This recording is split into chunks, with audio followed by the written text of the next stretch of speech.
There are companies that build systems, and there are people who are the system. Maya Reyes was both. From the outside, Altera systems looked flawless, glass towers, global clients, awards lining the walls like proof of perfection. Their tagline was simple: we build the future. But the future they built depended on something no one wanted to admit.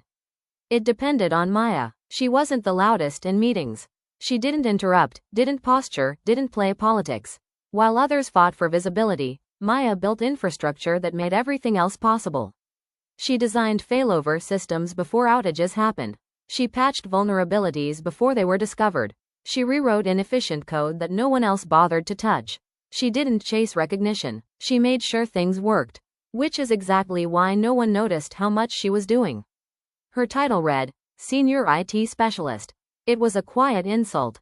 Because unofficially, she was the architect of Altera's entire backbone: cloud integrations, internal tools, deployment pipelines, security layers.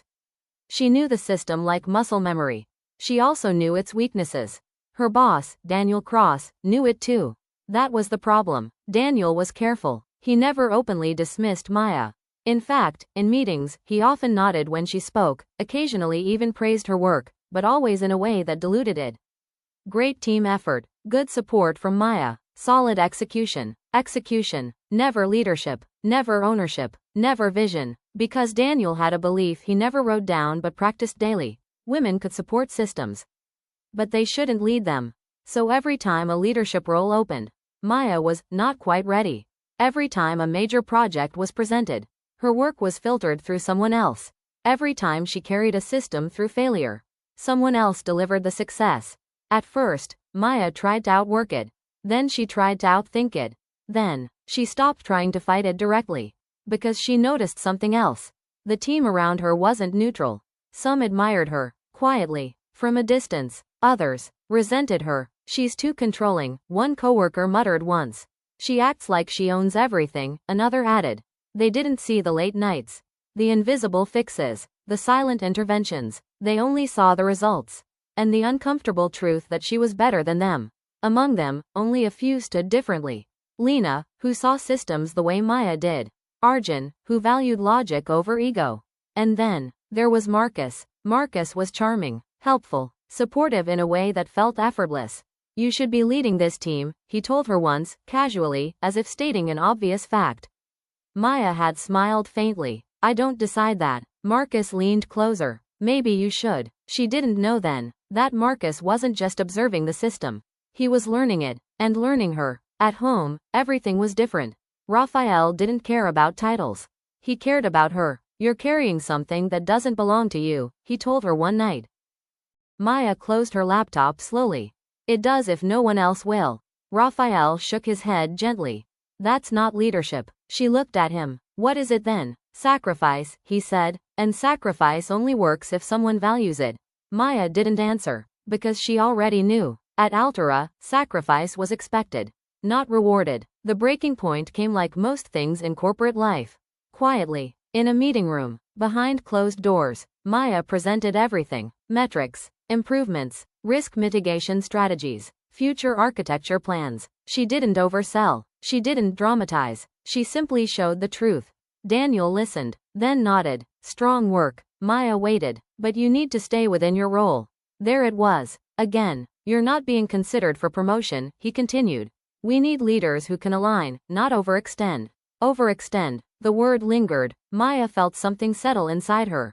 Not anger. Not frustration. Something colder. Understanding. Understood, she said. And just like that, she stopped. Not working. Not contributing. But overfunctioning. She followed her job description. Exactly. Nothing more. Nothing less. And the system started to unravel. At first, it was small. A missed optimization that slowed deployment. A vulnerability that went unpatched. A process that failed because no one thought to adjust it. Then, bigger. An internal tool crashed. A client-facing app lagged under load. A data sync error corrupted reports. Meetings increased. Pressure mounted. Daniel blamed the team. Why wasn't this handled? No one answered. Because the answer was standing right there. But she wasn't stepping in anymore. And then, the first major failure hit. A system-wide outage. Servers went down. Backup protocols failed to trigger correctly. Client data access was delayed across regions. Panic spread. Leadership got involved. What happened? The CEO demanded. Daniel gave a controlled response. Unexpected system strain. But Maya knew better. This wasn't unexpected. It was inevitable. Because systems don't fail randomly. They fail when the person holding them together. Let's go. But something didn't sit right. Because this failure felt different, too precise, too targeted. That's when Maya started looking deeper. And what she found changed everything. Someone had been modifying access layers.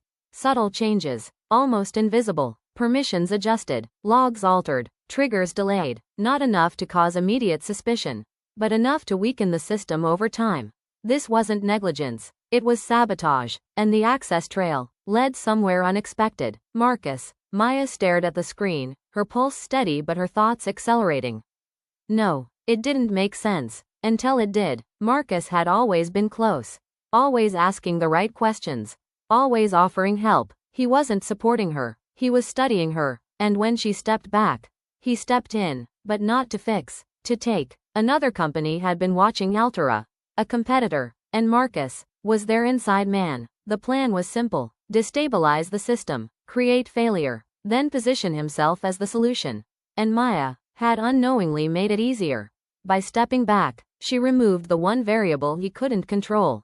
Herself. The second failure hit harder.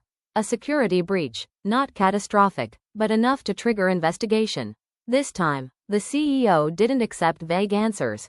An internal audit began. And this time, Maya spoke. Not emotionally. Not defensively. Precisely. She laid out the patterns. The access points. The inconsistencies. The truth. The room went silent. Marcus tried to respond. Tried to explain. But systems don't lie. And neither did Maya. By the end of the investigation, everything was clear. Marcus was removed. Immediately. Daniel was exposed. Not for sabotage, but for something else. Negligence. Bias. Failure to recognize critical risk.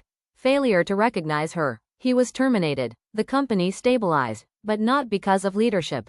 Because of Maya. Again. And this time, everyone knew it. That's when the offer came.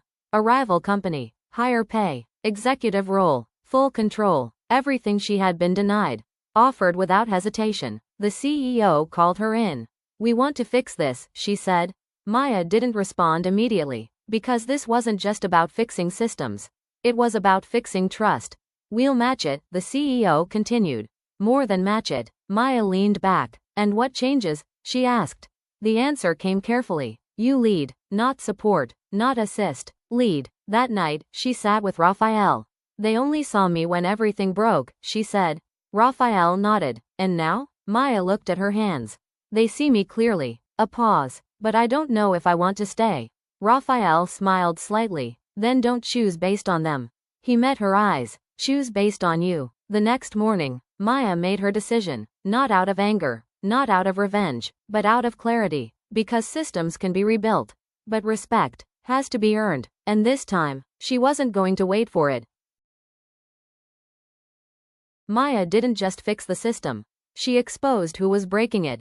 And proved she was never the one who needed saving.